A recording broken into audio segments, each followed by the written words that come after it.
Hello everybody, it's Glass Half Dead here, and today, as you can see, I'm in a slightly different layout because I'm going to be doing a live read-through, except it's not live because I wasn't sure my internet would handle it.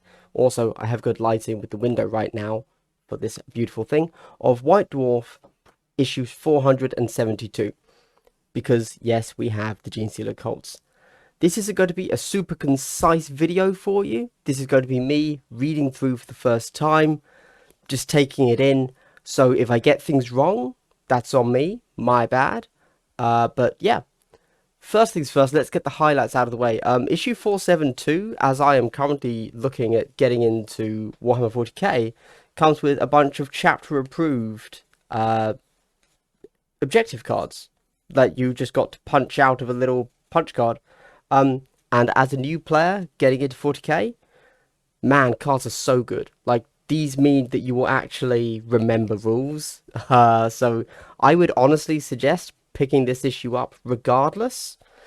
With that said, I'm obviously not shilling for GW. That's not my jam. But yeah, this is quite the bumper issue for kill team players, because you get Genestealer Cults team and you get those if you ever decide to go and play some competitive, well, just match play 40k.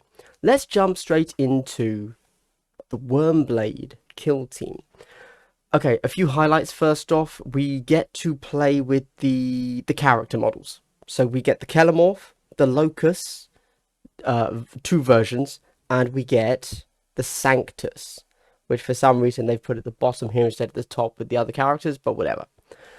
That's basically the highlight. If you watched my video a while ago saying, oh, on the Shadow Throne, because the Shadow Throne box sucks, like value-wise, but it had the Brood Covenant, so I thought maybe that kind of hinted that it was just a way to talk about Shadow Throne, really.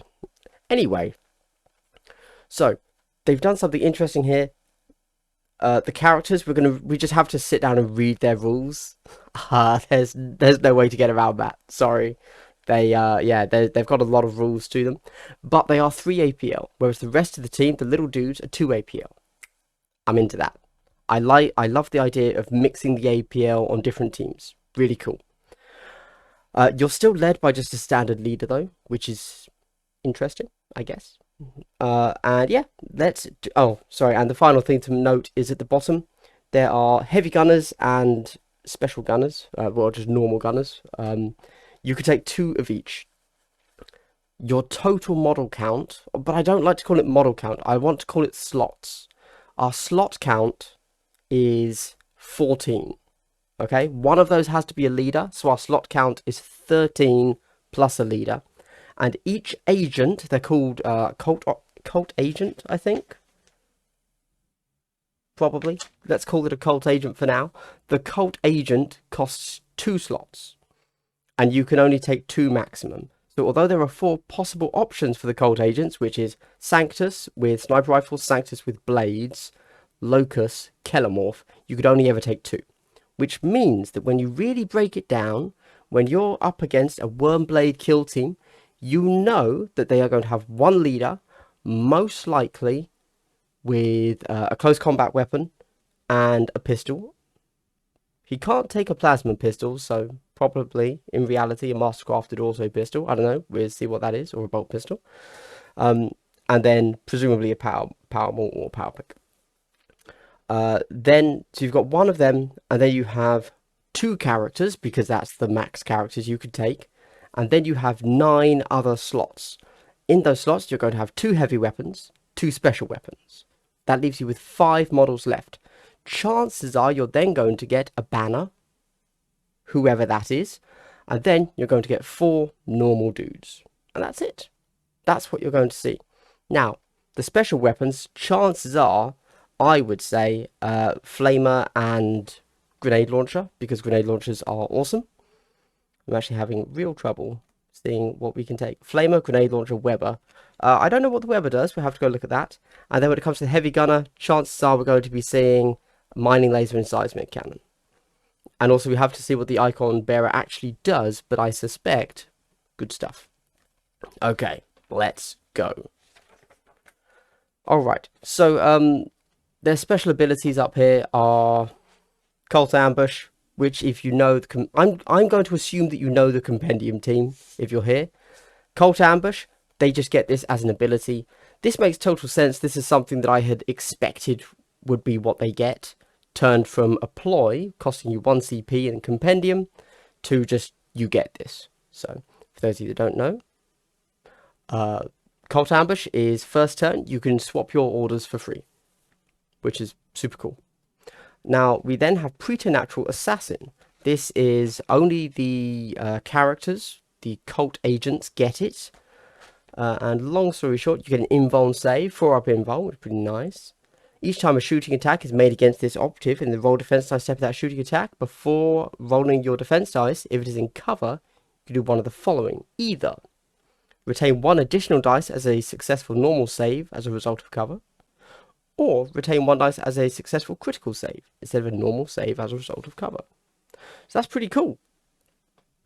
You can either guarantee they save 2 normal or 1 crit.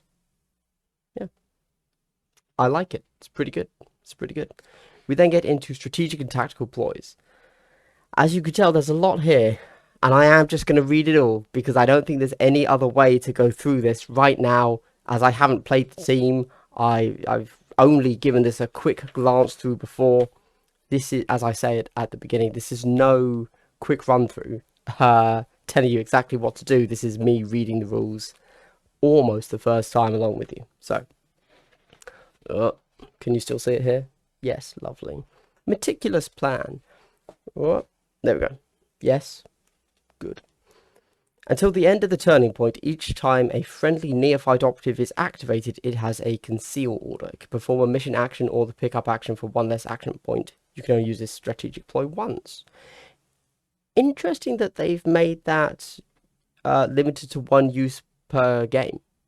I've got to be honest. I assume they mean per game and not once ever. But who knows, right? Who knows with GW?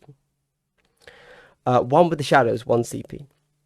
Until the end of the turning point, when determining line of sight from an enemy operative to a friendly Wyrmblade operative, if that friendly Wyrmblade operative has a conceal order, light terrain is obscuring. Oh man, let me think about that. When determining line of sight from an enemy operative to a friendly operative. And that's okay. So, wow. This means that on almost any map that has even a slightly below average amount of terrain, you can almost guarantee you're going to be obscured for 1 CP. Like, that's really big. It just means that you can do, like, and that's, you become obscured to them, not the other way around, because it's them treating the light terrain as obscuring, as if it were heavy, not you. So, oh man, that's so good. I'd almost say that's like, play that every turn, almost. I mean, who knows, right? We'll keep reading, but that seems really good. It also completely shuts down a lot of... No, I was going to say the wrong thing. Okay, I was going to talk about Pathfinders, but let's not. Writhing Ingress, 1 CP. Place 1 of your Ingress tokens within 1 inch of a terrain feature, no more than 1 inch thick. Until the end of the battle, friendly Wyrmblade operatives can move through that terrain feature as if it were not there. So long as they do so within 1 inch of that token, you can only use this strategic ploy once. Now, only being able to use this strategic ploy once makes a lot of sense, because this could be really crucial.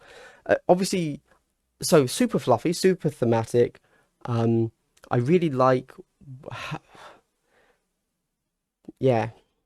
We haven't even got into the data sheets, and these guys are playing with terrain in such interesting ways.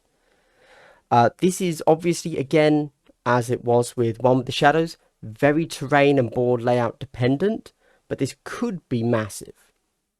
And certainly playing this in the right place at the right time could completely change the board state. Whether you play it, turn 1, giving yourself an easy access point through to the rest of the map, or if you play it, just before a crucial charge, who knows? Crossfire. Until the end of the turning point, each time a friendly Wyrmblade operative makes... Can you still... Yes, you can see this. Okay, cool.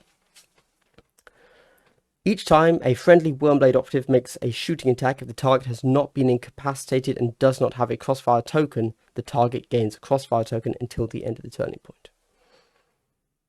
So shoot a dude, they get a crossfire token. Cool.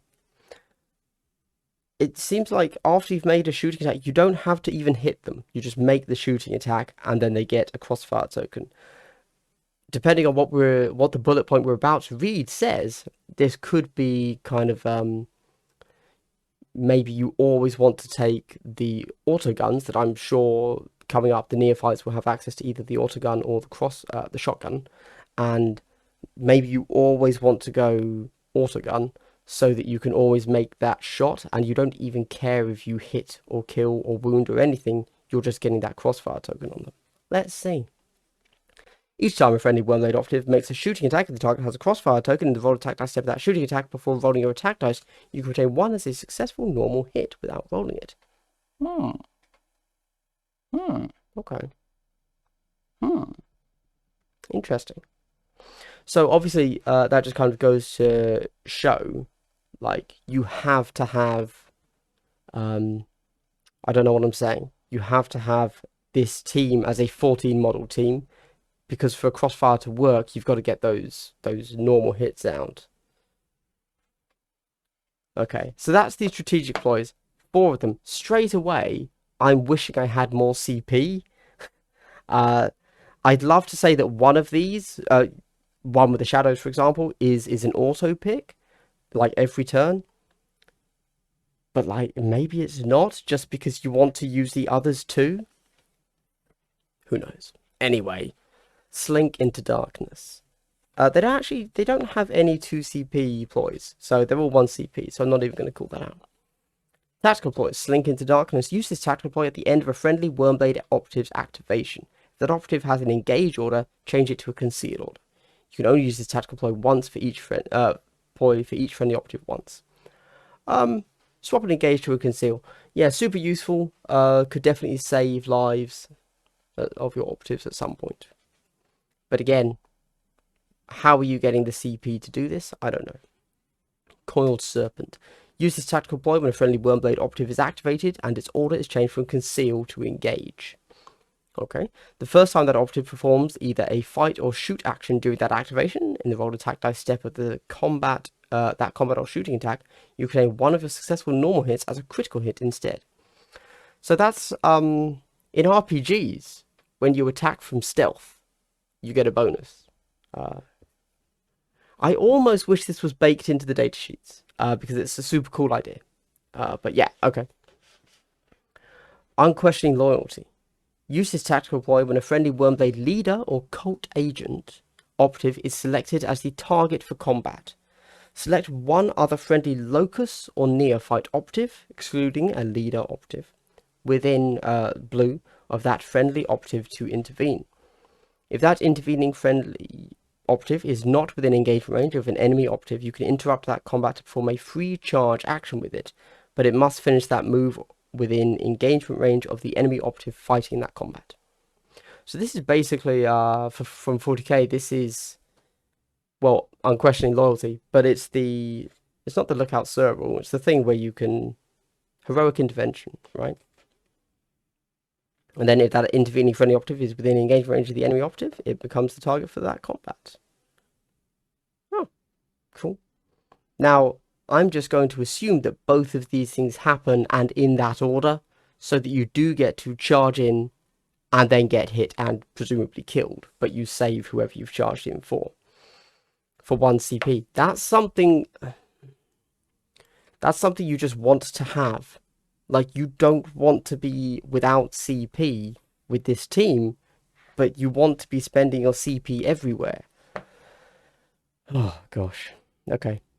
I mean, that's really good, because it just essentially, it's almost like Savior Protocols from Tau, except it costs you a CP.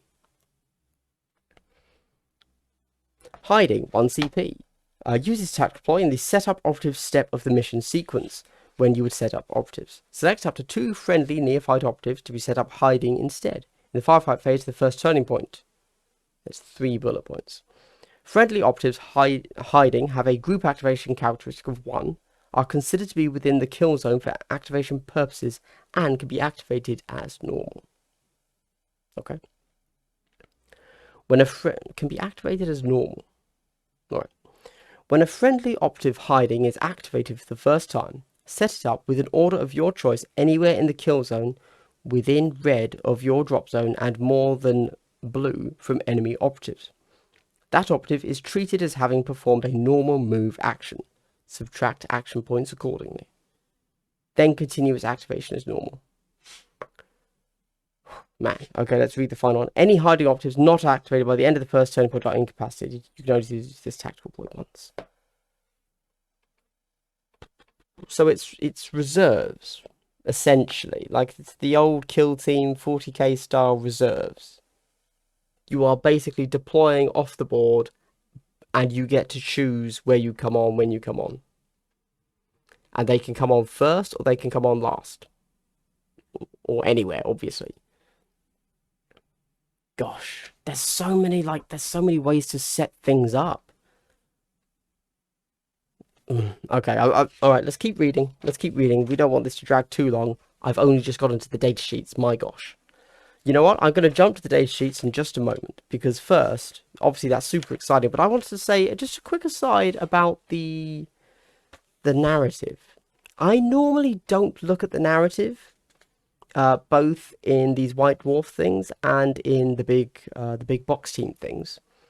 And I just wanted to show these because I, as you know, was given, whatever, the you can't see that, or by the cult and spiritual aid, the Genestealer Cult thing, right?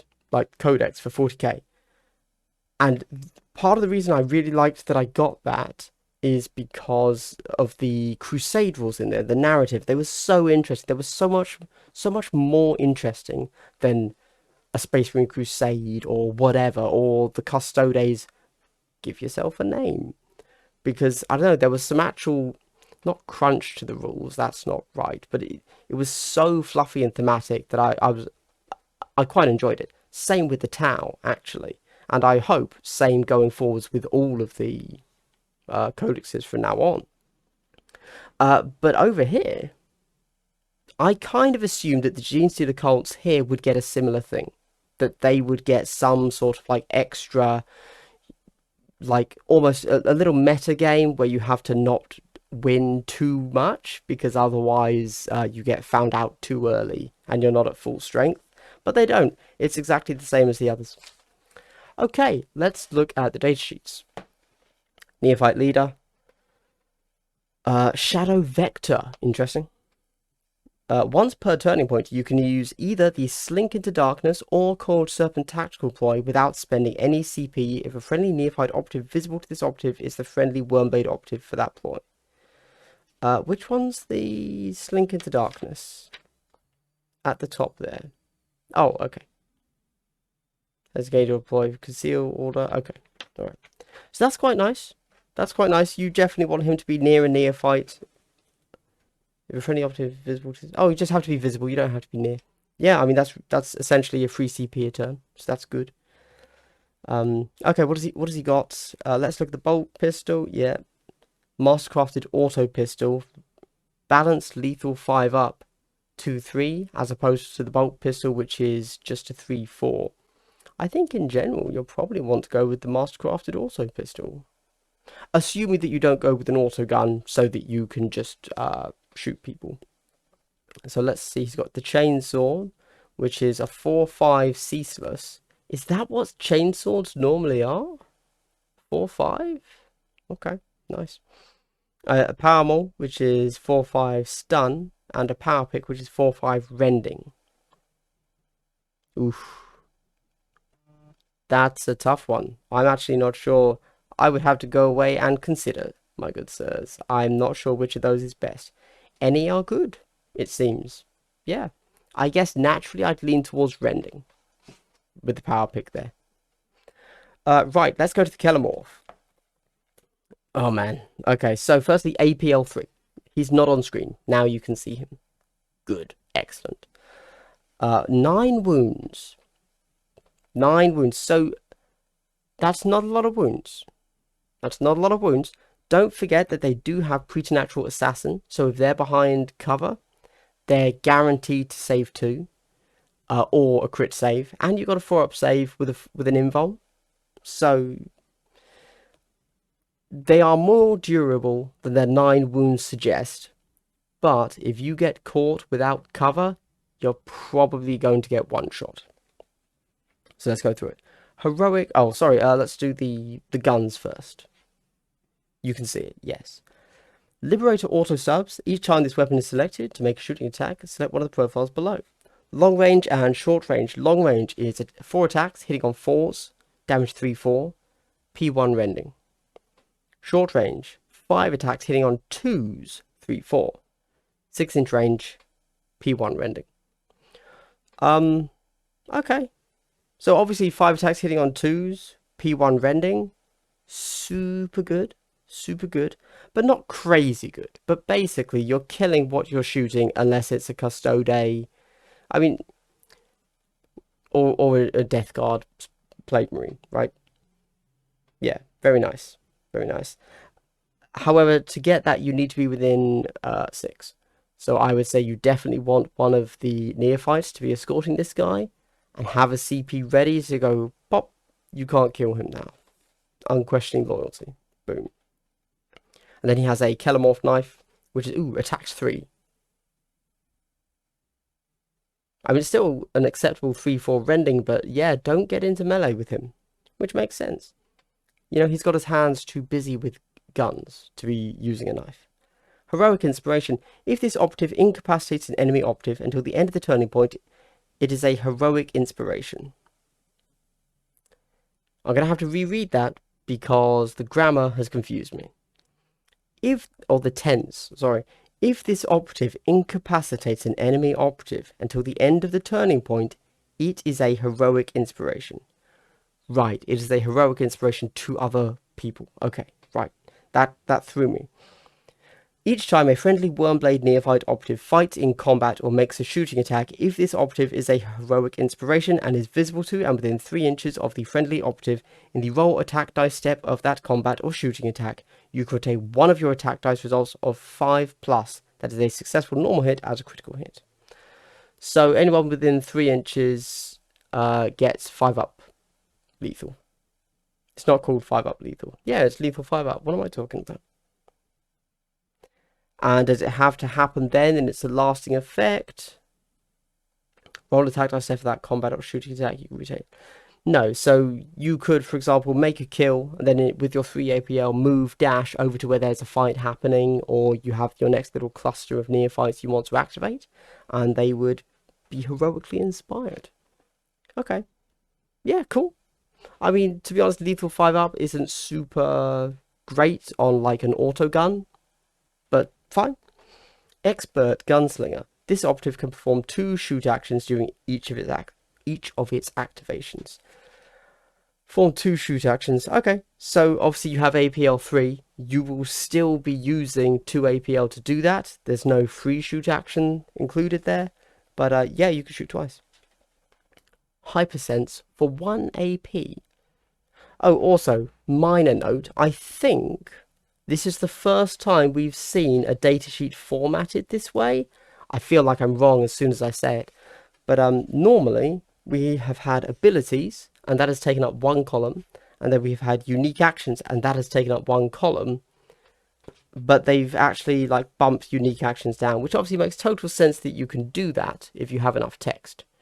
But they've done it, so there you go. Hypersense 1 AP. The next time this operative performs a shoot action during this activation for that shooting attack, the short range profile of its Liberator auto subs gains the indirect and no cover special rules, but loses P1 and rending. So you gain indirect, which means, you know, like with a grenade, you can shoot something that's on a conceal order behind light cover. And heavy, actually. And no cover. Oh, okay, and then they don't get a cover save as well. Special rules, but lose the P1 and rending. Okay, I mean, hey, that's a pretty good option to have, I guess. Oh wait, hold on. The way it's worded, the next time this operative shoots. So if you want to do that, you're spending 1 AP to activate it, and then you're spending another AP to make the shooting action, to perform the shoot action, sorry. So you're essentially spending, yeah, okay, all right. Let's keep going. Neophyte Brood Adept. Okay, so this is what the normal dudes are. There you go, so you can actually see it. They are GA2, which is good to know. Otherwise, they're exactly what you'd expect. Autogun, shotgun, fine, whatever. 7 wounds. Stat block seems to be, if I recall, the same as out of Compendium. Gunner is GA1, as expected. Flamer, grenade launcher, Weber. Yep, great. I would say, for those of you unaware, completely new to this team, always take a grenade launcher. Hell yeah. Amazing weapon. Flamer, Weber. So the Flamer has Torrent, which we've recently decided sucks, whereas the Weber has lethal 5 up and stun, but it's hitting on 3s instead of 2s. I'd say take the Weber, actually. I have yet to find a really good use for the Flamers. They don't seem to be strong enough. For your second gunner, either take the Weber or just take another standard Brood Adept so that you can get your GA2 used 3 times fully. So you're taking 6 of them instead of 5. Over to the next one, Neophyte Heavy Gunner. Again, GA1. Heavy Stubber, which is 5 attacks. Hitting on 4s, 3-4. Ceaseless Fusillade Heavy. All of these are heavy, which makes sense. He is the heavy gunner. Minor side note, for some that are thinking of possibly like making this out of an Imperial Guard team, which you could totally do, by the way. You know, if you want to have all of these guys as Imperial Guard and then have the 3 characters as like a Commissar, Sly Marbo, you know, that kind of thing. Do it, because that sounds fun. But heavy gunners go on 32mm bases instead of 25s. Oh, and all of the characters are on 32s as well. Just throwing that out there for anyone that wants to do their own thing. So, heavy gunner. Cool. Yep, that's the heavy stubber. Heavy stubber, I'm not blown away by it. 5 attacks hitting on 4s, you're getting 2 or 3 shots. You're never using Fusillade in that situation.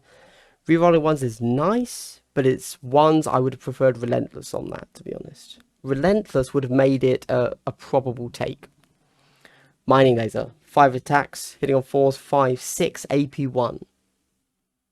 That's pretty nice. That's pretty nice. I would take that over the Heavy Stubber. I understand you're not getting Ceaseless, but AP1 doing 5, 6 damage is... yeah, I'll take that. I'll take that. Seismic Cannon with long wave and short wave. The long wave is 6 attacks, hitting on 4s, 2-2. Blast 1 inch. Stun. Seeing 6 attacks is nice, but it's still hitting on 4s and it's 2-2 damage. I'm not loving it, actually. Short wave, however, is 4 attacks hitting on 3s for 4 damage. But of course, you then have range 6-inch P1 stun. Huh.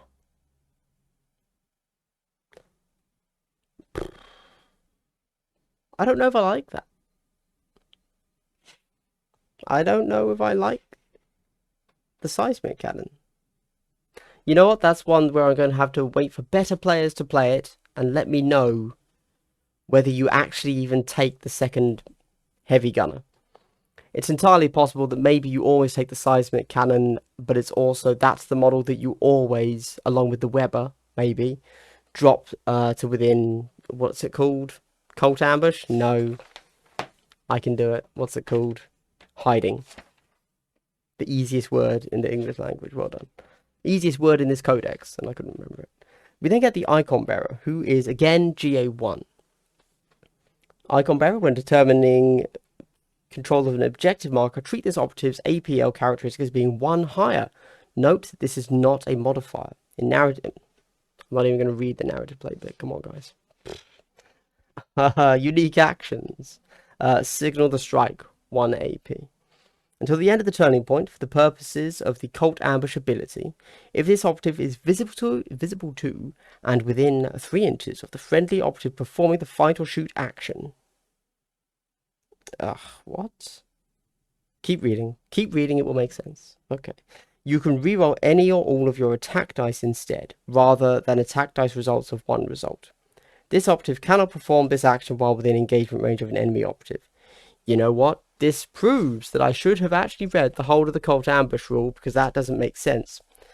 Let's go back and read the Cult Ambush rule, because obviously it's not just what it used to be. Cult Ambush. During the first turning point, when this operative is activated, you can change its order. Okay, cool. That was the old Cult Ambush, which used to cost a CP. Now, the first time this operative performs either a fight or shoot action in each of its activations, if its order was changed from conceal to engage during that activation, in the rolled attack dice step of that combat or shooting attack, you can reroll any or all of your attack dice results of 1 result. Alright, so for those of you that don't know, you roll the dice and then you say, I am going to reroll all of my X. So if you roll a bunch of 2s, you can reroll, you can say, after you've seen the results you have, I will re-roll my 2s. And this, for 1 AP, everyone within 3 inches can re-roll all, any or all. So instead of having a re-roll 1 number, you have Relentless. Obviously, a pretty cool idea to, you know, have everybody near this guy and hope that you get lots of shoot actions. Although, why is your enemy letting you shoot them that much? Who knows? But let's keep going. Okay, now we just have 3 characters to read. Let's do this. Okay, Sanctus Sniper. There we go. So again, 3 APL. These are all 3 APL. I'm not going to keep saying that. They're all also obviously GA1. And they're all 9 wounds. So it's quite interesting, actually. Hold on. I'm not being crazy, am I? And they're hitting on 3s and 2s. What's the Kellamorph? Okay, so you only actually seem to have like 2 data blocks in this. You're either a 5 up with 2 APL, 7 wounds, or you're a 5 up save, that is. Or you're a 3 APL, 4 up with 9 wounds. Okay, good to know. Good to know. Sanctus. Oh, so first off, this is the sniper rifle Sanctus, okay? Can we see him? Yes. 4 attacks, hitting on 2s. Damage 3-3. Heavy, silent, mortal wounds 3.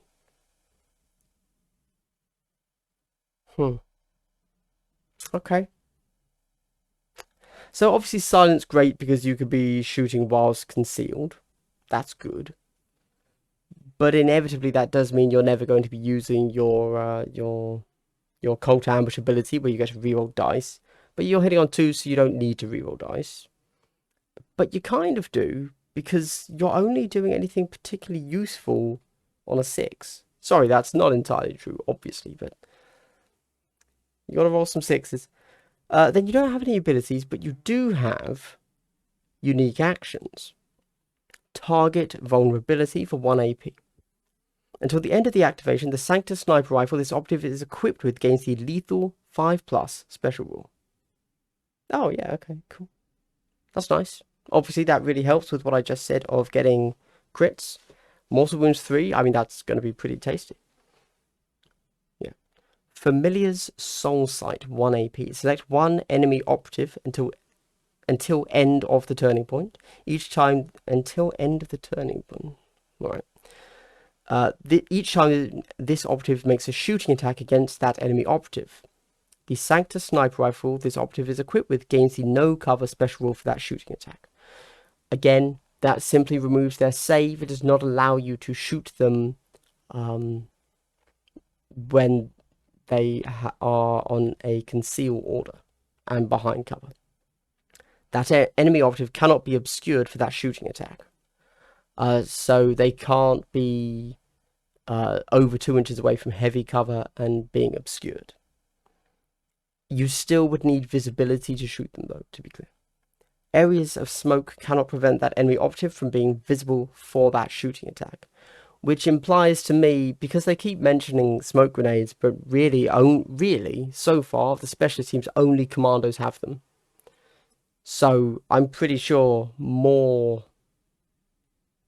factions are going to get smokes. In the real game, in Compendium, don't know why I said the real game, obviously Marines also have smokes.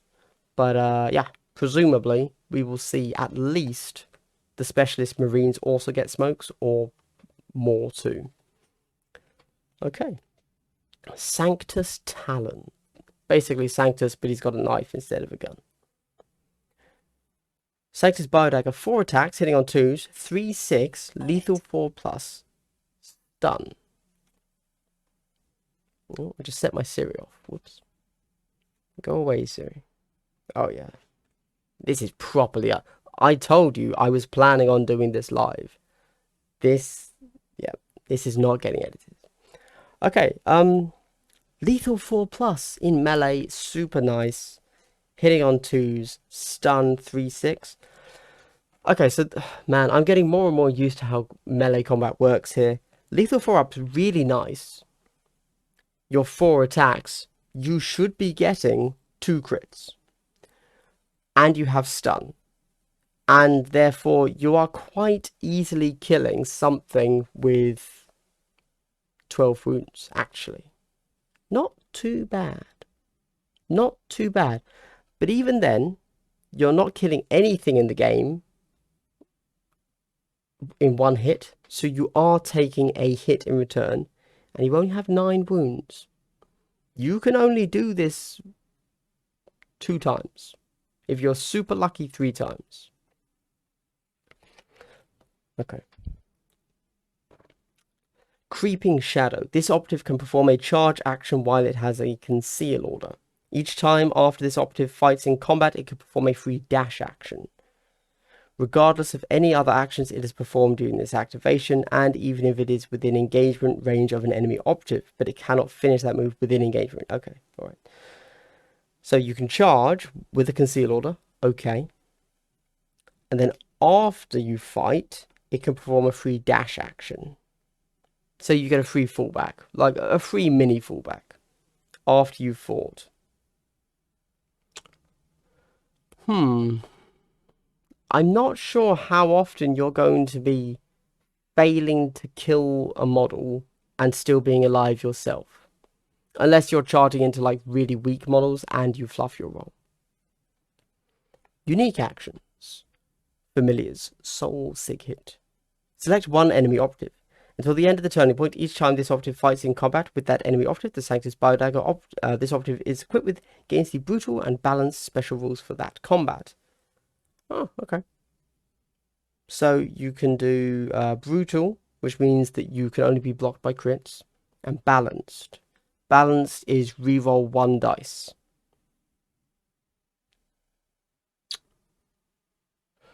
When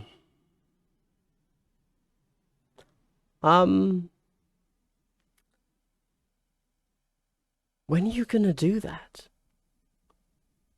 Let's think about it. Okay, so you are getting crits easily, so brutal means that they will be unable to block you. Like, chances are, it means that you will be able to get 6 damage through. I mean, 12 damage through if you use this first. Okay. Balance special rules for that combat. I guess the balance kind of goes with, again, you can fish for a crit. Because how often are you going to be getting 1s? That's not... Let's look at the locus. Okay. Barbed Tail is your ranged weapon. 4 attacks, hitting on 3s, 3/4, 3-inch range, silent. I mean, okay, that makes sense. Logically, a tail is not going to be as loud as a gun. I'll allow it. Locust Blades.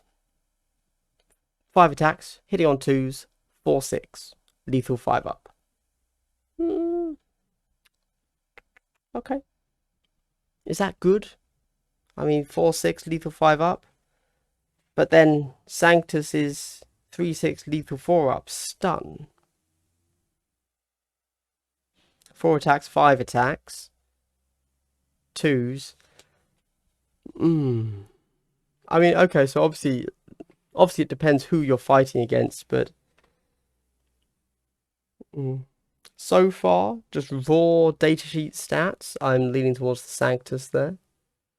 Because when are you using 5 attacks when you only have 9 wounds, you know? But maybe things change. Let's have a read of his paragraph upon paragraph, his Bible. His special abilities are biblical. Alright. Duelist. Each time this operative fights in combat, in the resolve successful hit step of that combat, you can resolve 1 successful hit before the attacker. Oh. If you do so, that successful hit must be used to parry. Okay. Okay. So even if you get charged, you can do that first. And if you do so, it has to be a parry. Interesting.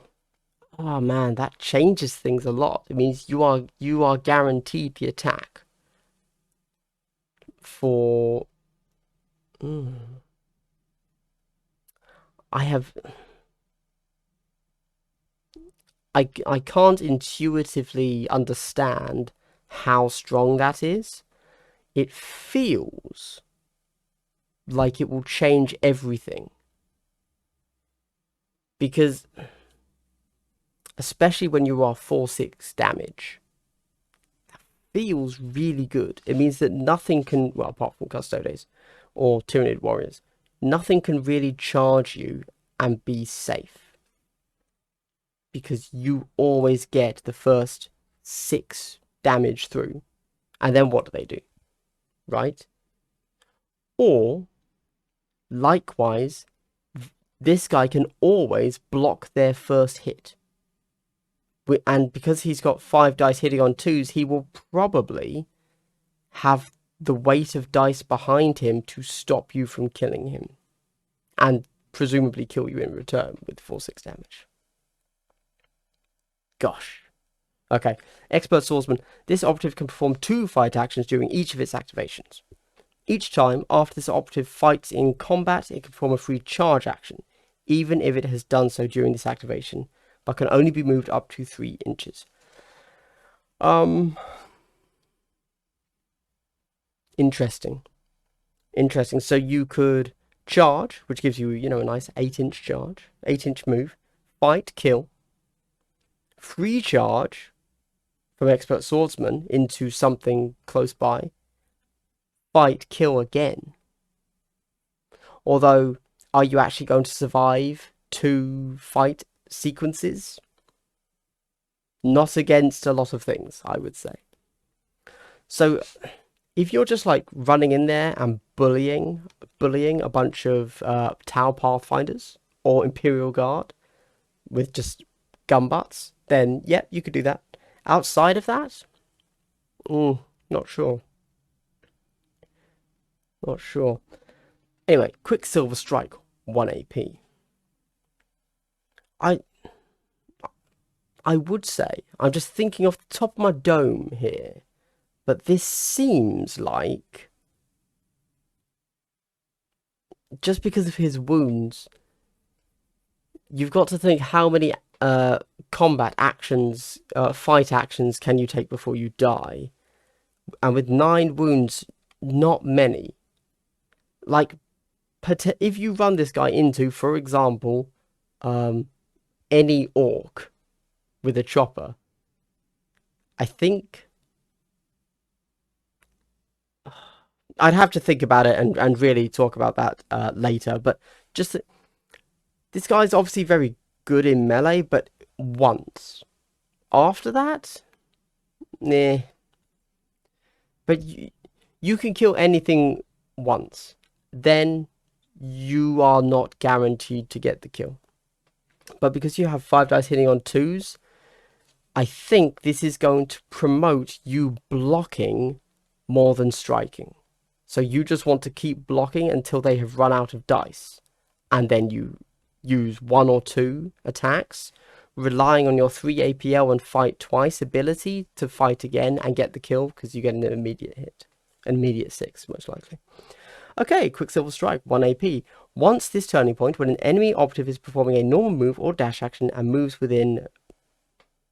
I'm going to have to slow down to read this, okay. Once this turning point, when an enemy operative is performing a normal move or a dash action and moves within 3 inches of this operative, you can interrupt that action to perform a free charge action with this operative. It must finish that move within engagement range of that enemy operative, and if this operative has a conceal order, change it to an engage order to do so. If you do so, that enemy operative's action ends without finishing their move, and you must then perform a free fight action with this operative against that enemy operative. This action is treated as a fight action for the purposes of action restrictions.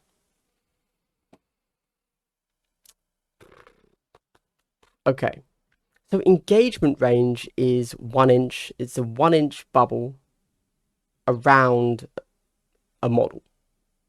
This essentially extends your engagement range to 3 inches around the model. So you have this full 6 inch blob on the board that if anybody moves, so normal moves or dashes into, you interrupt. Note, it doesn't say finishes their move.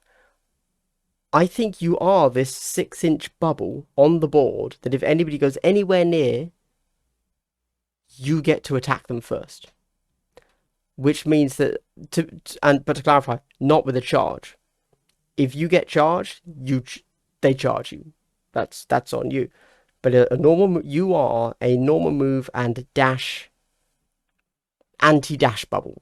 Anti-normal move and anti-dash bubble. Nobody can do that in this 6 inch blob that's going to move around the board on conceal the whole time.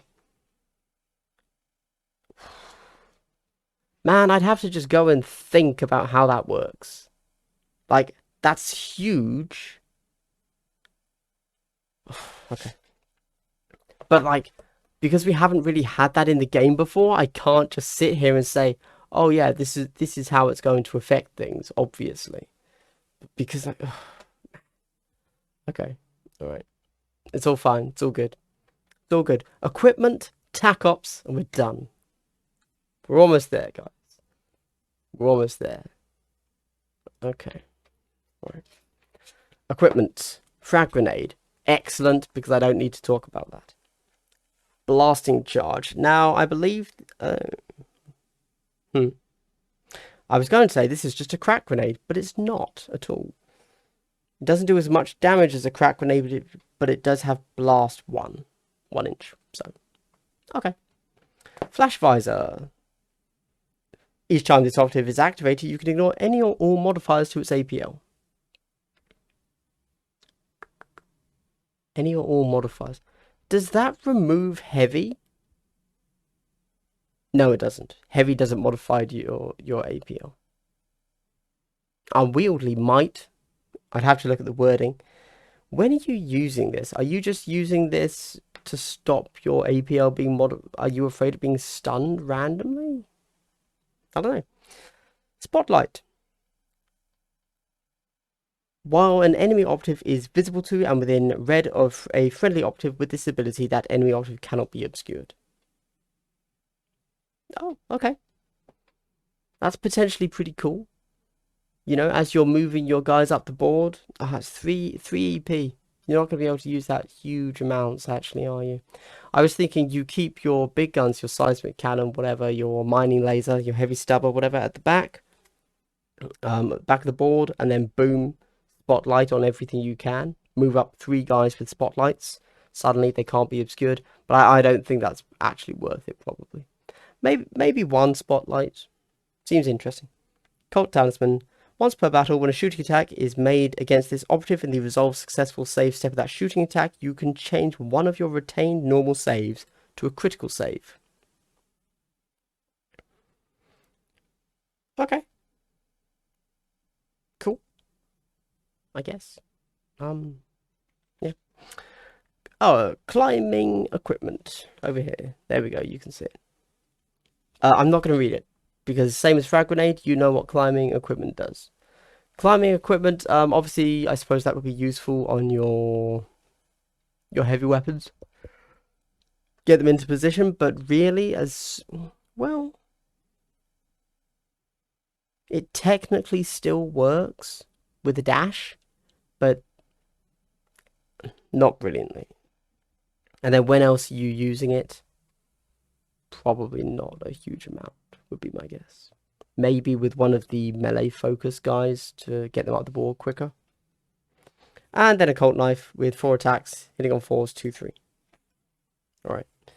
Cool. Well, you know, the equipment there wasn't great. I'm not going to lie, that was pretty boring. Nothing there jumped out to me as, oh yeah, take that. Which is fine. I'm totally okay with a team that is not complicated on equipment, and you can just say, yeah, just take 3 blasting charges. And then you have 1 EP left, so give one of them a Cult Knife. I don't know. Or a Flash Visor. Okay. Final thing, because after this it's narrative. Yeah. Faction Tac Op 1. Nowhere unreachable. Could I possibly hold it so that you can see it? Maybe. Faction Tac Op 1. Nowhere unreachable. Reveal this Tac Op in the target reveal step of the first turning point. Your opponent places one of your location tokens anywhere in the kill zone that is more than red from their drop zone. Okay, so before I even read it, I don't know what it's going to say, but that is never a great thing. There's already a Tac Op in the game where it basically says, whatever it is, your opponent picks an objective that you have to capture. If you capture it, you get a VP. But inevitably, they just pick the one that's closest to their side of the board, and it becomes almost impossible to capture. At the end of any turning point, if a friendly operative is within 1 inch of that location token, you score 1 VP. If you achieve the first condition at the end of any subsequent turning points, you score 1 VP. Okay. Right, so because it has to be more than 6 inches from their drop zone, this actually feels like it's going to be really easy to score.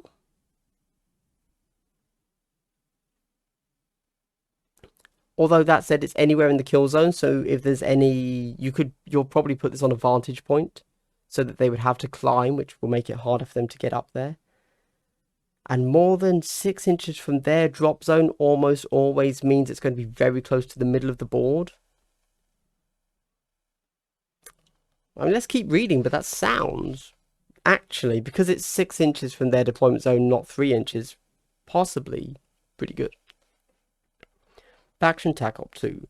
Perfect Ambush. Reveal this Tac Op in the target reveal step of any turning point before the 4th. Keep a tally of wounds lost by each player's operatives during that turning point, at the end of that turning point. Any turning point before the 4th, so just not the last round. Okay. If the total wounds lost by enemy operatives during that turning point is greater than that lost by friendly operatives during that turning point, you score 1 VP. If the total wounds lost by enemy operatives during that... Oh, I'm yawning. I'm not finding it boring, I promise, but I just had to yawn, right? If the total wounds lost by enemy operatives during that turning point as a result of friendly cult agent operatives, shooting attacks they make or combats they fight in, is greater than the total number of wounds lost by friendly operatives during that turning point, you score 1 VP.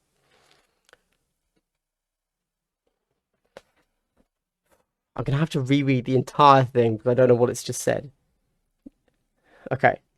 If the total wounds lost by enemy operatives, that's the opponent, during that turning point is greater than that loss by my dudes, I get a VP. Okay. If the total wounds lost by enemy operatives, their dudes, during that turning point as a result of friendly cult agent... Okay, sorry, cult agent operatives. Alright. Okay. I blanked. I had thought cult. When I saw cult agent, I just saw like the faction Wyrmblade. Is that? I mean, that sounds good. That sounds good. You just want one of your cult agent dudes to get a kill. You don't have to get the kill, you just need to do damage. But to get a kill, and then for the rest of that turn, just accept that everybody else is hiding. You could almost... Can you do it? Let's go check the ploys for a moment. Hiding? No, hiding has to be a neophyte. Okay, you can't just rush one of them up the board. I was going to say you could almost just reserves hiding one of your cult agents, accept that they're going to get charged and killed turn 1, possibly, but if you do more than 9 wounds to a model, you score 2 VP. Which is pretty good. Also, I would say that quite clearly, bullet point 2 is inclusive of bullet point 1. So if a cult agent gets the second bullet point, you are also scoring 2 VP from that. It's pretty nice. Faction Tac Op 3, Mark for assassination. Poor Mark. Reveal this Tac Op in the target reveal step of any turning point. If an enemy operative with a marked token is incapacitated, you score 1 VP. If another friendly operative with a marked token is incapacitated, you score 1 VP. Friendly neophyte operatives can perform the following mission action. Mark for assassination, 1 AP. An operative can perform this action an enemy operative with a group activation characteristic of 1 is visible to and within 3 inches of it. That enemy operative gains a marked token. An operative cannot perform this action while within engagement range of an enemy operative, or if another friendly operative has performed this action during this turning point. So it has to be a neophyte that does this. We're done, by the way. That's it. I've read everything. There's also some narrative stuff. Cool. Oh, and I did already have a look through all of the pictures to see if we could see anything, but clearly they thought about that because we've only got them up against commandos and up against novitiates. Oh, also, sorry, I want to point this out. Here we have a paint splatter, they call it, which is telling you how to paint them. And on this side, these are battle ready and like parade ready. And this is traditional paints, okay? On the next page, we have contrast paints. If we put them side by side, okay, battle ready, parade ready. I'm going to hold this up to the camera. There we go. Do we see this? Yes. Okay, and then parade ready. Okay. Now, I'm just going to throw it out there. I think the contrast version looks better in both instances. Yeah. Yeah, there you go. I suppose if you like a particular style, the parade ready in the standard painting system is better because you get that very stark edge highlight, which is clearly edge highlighted. But otherwise, I think the contrast is better in every way there. La da da da da. Okay. Was there anything else to say? Because we're done. That it. Okay, let's line that up. Let's recenter me in the chair in the camera. Okay. Wyrmblade kill team. It's so difficult to know when something is strong or not strong. And I realized that, as you could tell, this was very much first impression, flick through the book there, but like that was pretty... How strong are they going to be? Oh, sorry, you can do infiltration or seek and destroy as well. Something to note. How strong are they going to be? They are a 14 model team. Well, 11 model team, really, right? You're going to see 11 models on the board. Or is it 9 or 10? You know what? I'm going to work this out. There's 14 models. but you have 13 slots. Take away 2 of those slots are going to be 2. So 13. Oh my god. Live math that I'm not cutting out. Brilliant. So 13, you're going to fill up 9 of them. 10, 11, 12, 13. 9, 10, 11. Yeah, so you have 12 models on the board. That's what this team is always going to be, 12 models. Which puts you nicely, I suppose, between Vet Guard at 14. Oh, sorry, what am I talking about?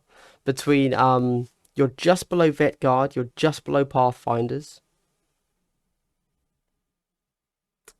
But you're above the others. Okay, well, anyway, I shan't drag it on, especially since I'm not going to edit this incredibly long silence out. I'm not sure how strong these are going to be. I will say, though, as I read through them, they didn't seem weak. They still, in my mind, seemed better than Admech, who, as far as I'm concerned, have been the least imaginative team, least interesting team so far. And I feel like the inclusion of the cult agents makes this team super interesting. Not just in mechanics and gameplay, but in like fluff. It's going to be an interesting team to play. I suppose the negative there is that for your opponent, it's going to be very clear who they want to target. Their target priority is going to be, right, I need to kill the guys on bigger bases. Like, that's very easy. But you know what? You have unquestioning loyalties, that's going to be difficult.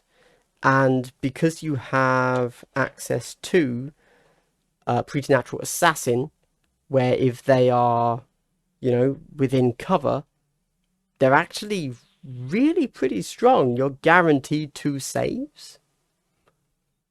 So they should only ever be taking chip damage, really, which is good because they only have 9 wounds. But yeah, interesting team.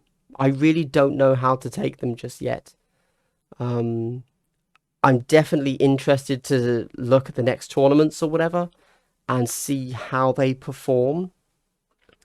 I have a video about Pathfinders. That's my next video. Yeah. And these are very interesting. I think if I had to just like mentally right now place them in a tier list, I would probably say they are still not as good as Commandos,